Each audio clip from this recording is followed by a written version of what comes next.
దేవుని కృప నిరంతరం నిలుస్తా ఉంది. ఆ కృపలో మనం ఉంటున్నాం. ఈ సత్య కృపలో మనం నిలకడగా ఉన్నట్లయితే ఆ కృప నిన్ను విడిచిపెట్టి పో.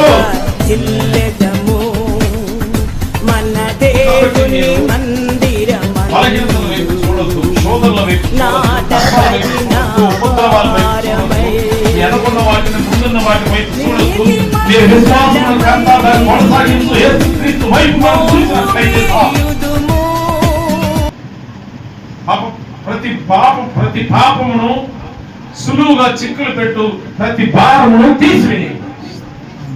ఈ 40 దినాల్లో దేవునికి ఇష్టం కానిదంతా తీసివేసుకుని దేవునికి ఇష్టం వాటిని మనం పొందుకొని ఈ 40 దినాల్లో రూపాంతరం చెంది దేవుని కృపను బట్టి మీరందరూ మీ శరీర ఆత్మలో దేవునికి సమర్పించుకొని 40 దినాల్లో రూపాంతరం చెంది నూతన సృష్టిగా మారి బలవంతమైన బిడ్డలుగా ఉండాలనే ఈ 40 దినాల కూడికలు.